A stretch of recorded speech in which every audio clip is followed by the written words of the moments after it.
Alright, mga kapulso ng Maynila, what's up sa inyong lahat? Welcome back! Siyempre, July 12, araw ng linggo dito sa Kamaynilaan sa Pilipinas.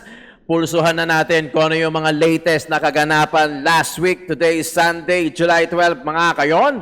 Maraming salamat sa makakapanood at sa mga papasok at sana wag niyong kalimutan mag-subscribe dito sa YouTube channel natin at pakipollow na rin tayo sa Facebook Pulso ng Maynila. Game! Alright, eto nakita lang natin. Bigyan natin ng reaction. Ano lang to? Last week lang to. Medyo nagsisirculate siya sa social media. Sabi niya, first time ko sa Maynila. And what the heck? Sinuntok ilong ko ng amoy. Tapos meron pa doon sa baba. Puking ina, ang baho pala talaga rito. Okay. Definitely, ilalim ng LRT to. At malamang sa malamang, kung di ako nagkakamali, kung hindi to Quirino, Pedro Hill. Basta, parte to ng Maynila. Okay? Ginamit na rin itong picture na to ng mga trolls sa kabila at ni-repost na din at binigyan ng malupit na action. Okay, game. Actionan natin. Kasi, alam naman natin, kahit sinong LGU na mayor, hindi kayang i-perfect yung lungsod nila. Totoo yan. Kahit anong trabaho. Sa totoo, magsasawa ka nga eh. Magsasawa ka nga pagka medyo mahina-hina ka, baka mag-resign ka pa. Dahil pagka nalaman mo na talagang wala nang kapag-asa. I mean, yung self-discipline kasi, yung disiplina kasi nanggagaling sa isang tao. Okay, fine. Alam ko na yung ano nito, yung sinasabi nito. Kasi yung ilalim ng LRT, minsan may mga umiihi dyan mga street dweller. Siguro, ewan ko kung may kasamang, may mga driver na rin na jeepney driver na pagka-stoplight na iihi, CR na din dyan.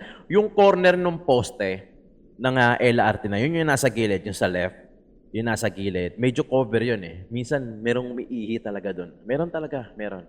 Pero, hindi ibig sabihin na nagpapabaya na ang gobyerno ng Maynila. Actually, nililinis nga yan Pina-flashing nga yan. Sinasabunan nga yan. Alam mo kasi yung mga ganitong caption, maraming pwedeng mangyari sa ganyang caption at maraming pwedeng hindi maintindihan sa ganyang klaseng caption kasi parang general Di ba? Alam mo, si Yorme Isko Moreno, pina-flashing yan. Lahat pina-flashing na nga Pina-flashing yan, sinasanitize yan, sinasabon yan. Pero ang problema kasi rito, tao na Hindi natin mape-perfect talaga ang Maynila. Kasi yung para ma-close natin na sa perfection, tayo mismo ang gagawa nun. Tayo mismo sa sarili natin. Okay, tayo alam na natin. Ikaw, ako, yung mga nanonood sa atin. I'm sure naman, hindi ka naman iihi dyan. Di ba? It's either papasok ka sa mall, makiki-CR ka, o kaya papasok ka sa mga fast food chain, makikiwiwi ka. Di ba? Kasi tayo, equip tayo ng ganon. Meron tayong asal na ganon. Meron tayong karakter na pag nawiwiwi tayo, pupunta tayo sa mall, pupunta tayo sa fast food chain, doon tayo wiwiwi. Ang problema sa ganitong klaseng mall, sa ganitong klaseng post, masyadong general na para bagang ang sinisisi yung gobyerno ng Maynila. Well, in fact, nililinis to ng Kamaynilaan, ng gobyerno ng Maynila. It's just talaga tao na lang Tao na lang talaga. Sabi ko nga sa'yo, kung hindi matibay-tibay si Yorme Isko Moreno, na kahit nakakapeste yun Yung alimbawa, ikaw mayor, o tatay ka, kahit anong gawin mo ng disiplina, tao na mismo yung susuway dun sa disiplina na yon. Sa tingin mo ba, mape-perfect mo ang Maynila? Hindi. Kasi yung close to that perfection comes from ourselves. Diba? Tayo na yun Yung karakter, yung mindset na natin, ay wag tayong iihi dyan kasi nililinis yan. Yung ganun thinking, yun ang wala yung iba Kaya yun yung nakakasawa na part. Kaya kung di matibay-tibay ito si Yorme Isko Moreno, baka sabihin nito, palimbawa lang o kung ako yan, sabihin ko, puta, wala pala kayong disiplina sa sarili niyo, pabayaan na natin yan. Di ba? Kaso hindi yun ang ginagawa ng gobyerno ng Maynila under Yorme's administrasyon Di ba? Kasi alam naman given naman na may mga talagang taong pasaway, individual, napasaway, nawiwiwi dyan, papanghe, tapos wiwiwiin ulit, wiwiwiin. Kahit anong linis ng gobyerno, mismo yung tao na yung walang pakialam. So, anong gagawin? Eh, hindi naman mababantayan to eh. Hindi naman mababantayan to 24 oras eh. Siyempre, merong mga time na aalis yung pulis, o yung mga taga-bantay, yung mga barangay na sasakupan, wala. Siyempre, kung ikaw magnanakaw, hindi ka magnanakaw pag nandiyan yung bantay. Magnanakaw ka pag wala. Yung mga ganitong klase, iihi yan dyan pag walang bantay. Pagka may bantay, natural hindi iihi yan. Kasi alam nila, sasabit sila eh, di ba? So it's not the government of Manila ang problema rito. Ang problema rito, tao na mismo. O ngayon, nirepose. Gagamitin sa kabila, pang-atake kay Yorme Isko Moreno, ang baho pala sa Maynila. Di ba? Pagka sinabi mong, ang baho first time ko sa Maynila, ang baho pala. Ano iisipin ng mga makakabasa, makakapanood? Na hindi kumikilos ang gobyerno ng Maynila. Well, in fact, kumikilos nga eh. Ang problema na rito sa ganitong klaseng subjective to eh. Ang problema na kasi, kumbaga, isolated case na to, tao na to. Kawalan ng disiplina. Kahit na ang gobyerno ng Maynila, pina-flashing araw-araw yan, kung ikaw ay may isang tao na talagang magbababo niyan, definitely at probability, bababuhin niya yan. Di ba? Bababuhin niya yan. Iisa niya. Wala siyang paki. Sino yung mga yan? I'm sure hindi naman ako. Kasi kung iihi ako, papasok ako sa mall o kaya sa fast food chain. Marami na yan dyan. Yung mga, huwag natin sabihin. Pero siyempre meron eh. Alam naman natin mga tagalunsod ng Maynila yan. Alam naman natin na meron. Di ba? Talagang tao na lang talaga ang kawalan ng disiplina. Okay, game next. Siyempre mahaba-haba to eh.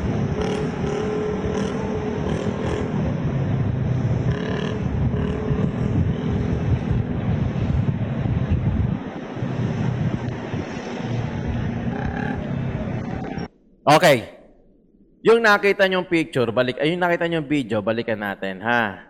Yan. Divisoria yan. Recto. Okay. Wala namang street ang Divisoria. Recto yan. Recto Avenue yan. Claro M. Recto.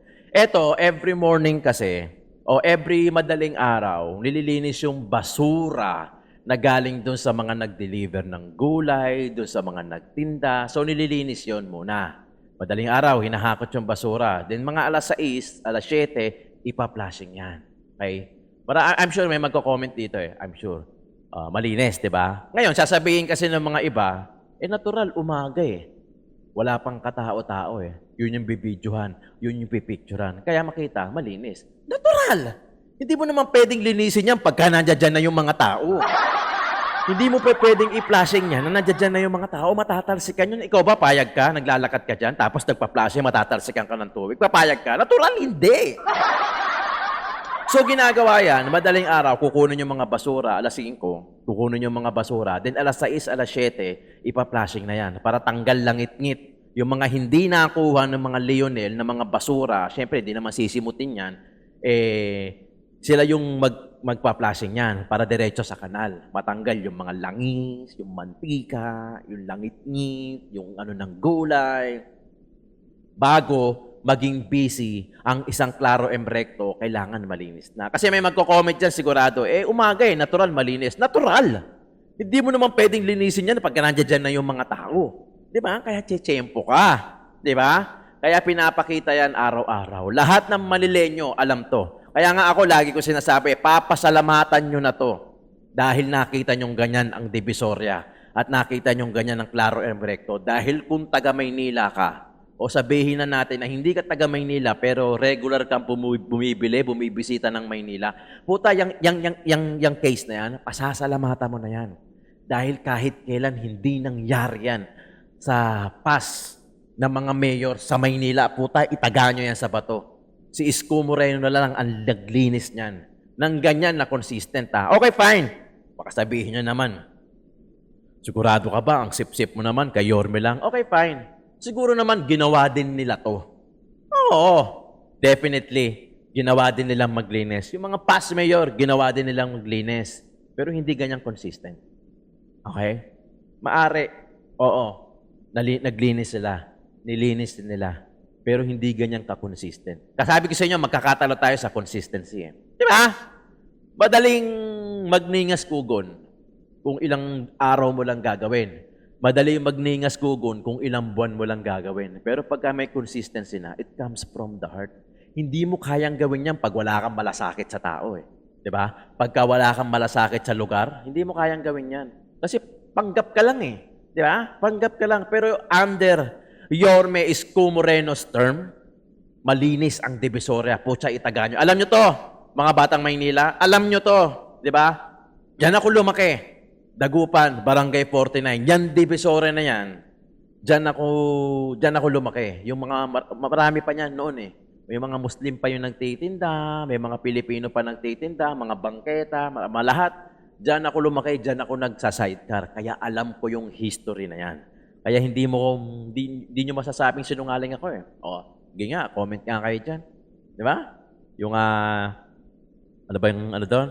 Yung sa may Dagupan, yung sa may Claro M. Recto, yan, dyan ako lumaki. Barangay 49, dyan yung kalahati ng kabataan ko eh. Sa Dagupan eh. Kaya tawag sa amin, Batang Pantago. Kay Yorme Isko Moreno lang, luminis ng ganyan. Yan, yung ganyang itsura. Oh, di ba? Ganyan lang. Ayan eh, malinis eh oh. Hindi mo pwedeng gawin niya ng ano. Hindi mo pwedeng gawin niya ng nadyan ng tao na magpa-flashing ka, matatalsikan yung mga ng tubig, yung bombero. Ay, syempre hindi. Okay, may nag-viral last week. Yung na-hit and run. Panoorin natin.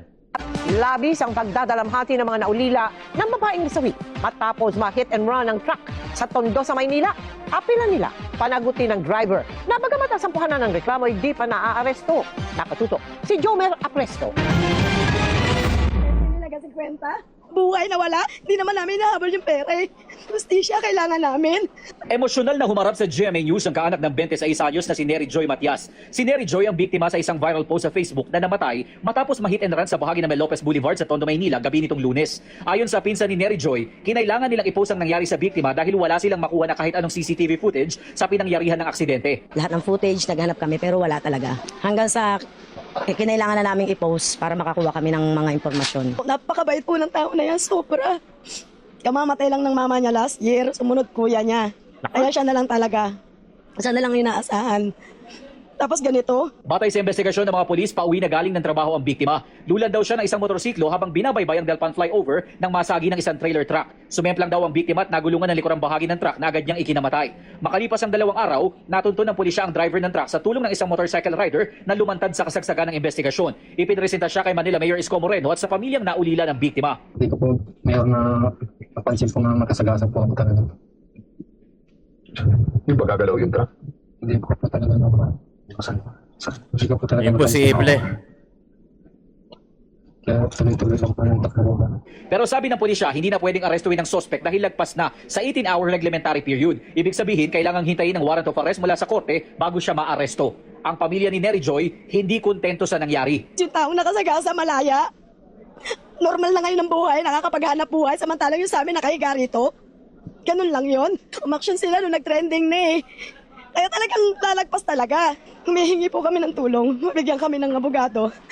Mababasa namin kung tama ba yung binigay nila sa amin. Hindi po kami satisfied na hanggang dun lang. Iginit ng pulisya na agad silang umaksyon matapos malaman ang nangyari kay Nery Joy. Ilang araw na rin daw ang nakalipas na makausap nila ang rider na nagbigay ng impormasyon, kaya doon lang din nila nakuha ang detalye ng truck at kung anong truck ang dapat i-review sa CCTV. Napagalaman ding dati na palang nasangkot ang suspect sa kaparehong insidente. Pero dyan yung background, nagkaroon na rin siya ng unang kaso na naka-aksidente siya. Ganun din, na namatay din. Nakita rin namin sa CCTV na nagmamadali itong truck na ito. Nilampasan niya yung yung mga stoplight. So siguro, aware na rin siya sa nangyari. Nasampahan na ang suspect ng reklamong reckless imprudence resulting in homicide and damage to property. Sinusubukan pa namin makuha ang panig ng driver ng truck at ng kumpanya nito. Nakikipag-ugnayan din kami sa LTO para malaman kung nasuspende na ba ang lisensya ng driver ng truck. Jomer Apresto, nakatutok, 24 oras. Okay.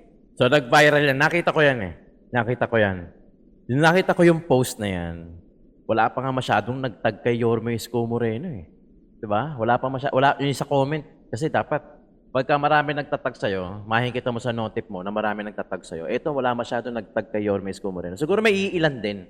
Pero hindi pa siya ganoon nagba-viral. Kasi ang hirap eh, kakapaka-paka sa dilim eh. So nakakuha to at pinresenta kay Yorme Isko Moreno. Ito 'yon, yung video na 'yon. Meron pong isang nagba-viral na aksidente, no? Na nangyari sa Maynila. Ito pong vehicular accident that resulted sa pagkakamatay ng isang 26 anyos na female rider. Yan. Ayan po. Maraming salamat sa taong bayan, ano? Kasi nung pinost po ito ng pamilya who are seeking justice, no? Yung mga commentaries ng mga tao, maganda naman, itinag ako, tag Yun. ang tawag yan, no? Ayan, yung ganyan. Siya naman bagay na dumapo sa akin. Pagdapo naman sa akin, nung shinare ninyo, katulad ng sinasabi ko kanina, I was now informed. So immediately, ordered Manhunt. and shared the information to the head of traffic Dennis Biae. of Manila Police District through Major Apostol.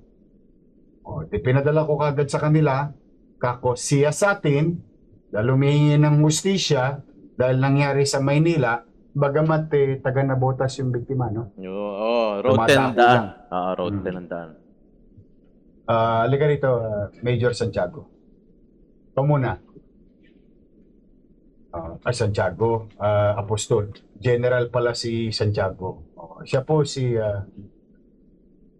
Major Apostol. Pinorward ko sa kanya, that morning, the whole day, nagsiyasat sila, 10 ng kanyang mga kasama, at tinunton kasi walang CCTV doon sa area, which is a very good thing, no? Na magandang experience to. Baka pwede doon sa area na yun. But through the effort of NDTEU, Major Apostol at 10 ng kanyang mga kasama, napagtanto-tanto po. Nahirap yan. At effort na rin ng Northport witness, eyewitness. Kagabi po, malugod naming ipaalam sa inyo, in a matter of a few hours, na-resolve na po yung insidente. Ayun po ay tangan-tangan na namin yung suspect. Ito po siya.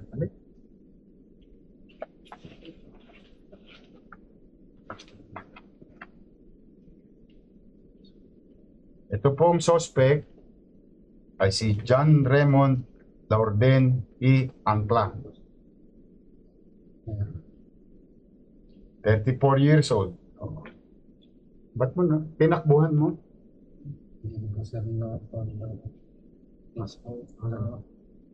Lakas sa hindi ko Hindi ko po, mayor na napansin po na nakasagasa po ako talaga.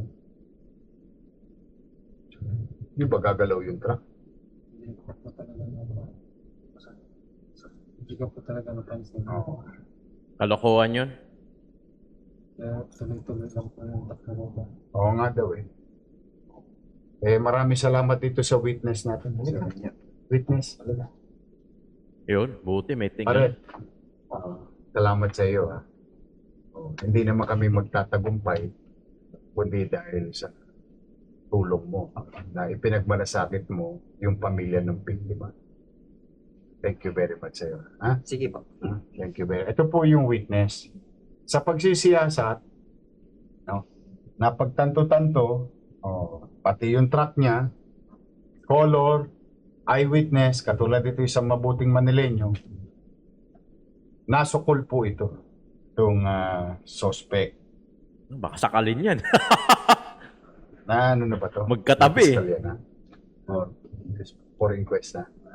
Filing of case. Anong isasampang kaso sa kanya? Resulting to damage to property and homicide. Homicide. Yan po. Dito po yung pamilya Kabila. Baka masuntok ng biktima. Sininanawagan sa inyo? Ikaw ba yun? Ano po kang dalawa? Kayo yung Leng ba? Ikaw ba yun? Ito po yung nag-post. Taga Nabotas. At yun nga, salamat sa mga nag-comment. Itinag ako. Yun. Parating sa. Una, kikiramay ako sa inyo. Sa pangalawa, malugod ko namang ipaalam na yung hustisyang hinahanap o hinahanap nyo, makakamit nyo. Salamat sa kanila. Nakaburol na yung Bibigyan ni Mayor yan. Imposibleng hindi. Bibigyan niya yan. kanina pinag-uusapan namin. Buhay na may tatawid. Buhay na madud. So, dito man lang, hustisya ang may pagkaloob namin sa inyo. Ayon na rin sa kahilingan ninyo. Masaya lang ako sa mga pulis ko nowadays. Minsan, 1 oras lang, minsan 5 oras lang, minsan maghapon lang, minsan 1 linggo, minsan 1 buwan, minsan 1 taon. But, katulad ng lagi kong sinasabi dito, pag ginawa nila yung krimen sa Maynila, hindi sila titigilan ng pamahalaang lungsod. Masaya lang kami na maibigay sa inyo ang hustisya nang hindi na kayo nagtatagal. Bago man lang mailibing yung mahal nyo sa buhay, makamit nyo na yung kapanatagan. O kayo nang bahala rito. Kung ano man ang inyong magiging aksyon sa susunod, ahayaan ko na kayo sa husgado. Mag-iingat kayo. Opo, maraming salamat po. Sige, huwag muna kayo alis after this. Yeah. So ito po mga kababayan, gusto lamang namin na batid sa inyo. Ngayon, maiintindihan nyo na ako. Ayan. Kailangan pa bang may mangyaring ganito sa mga truck driver at truck owner?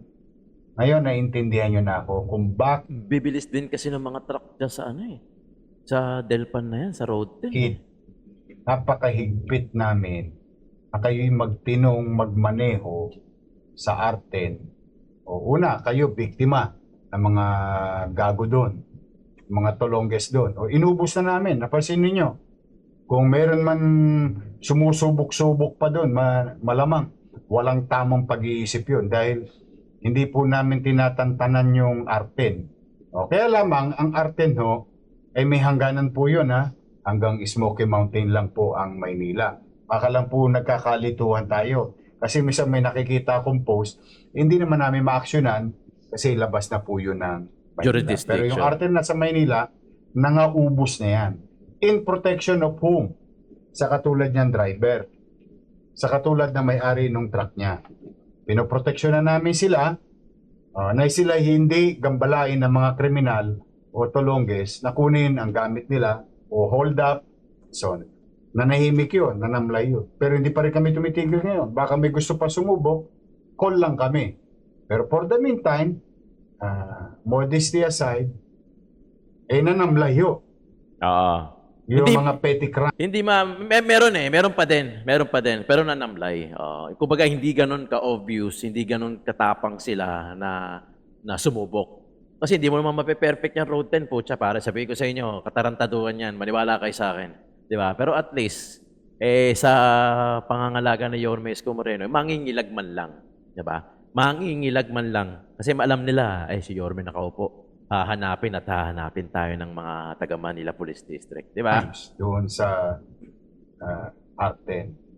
Patungkol sa mga inaakyat na truck o kargamento. Pero, ano lagi kong pinakikiusap sa mga driver?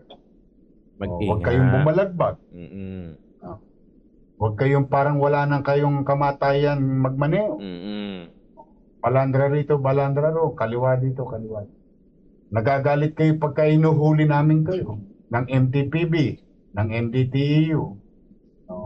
Every may babalagbag mo yung katawan ng truck sa gitna ng park.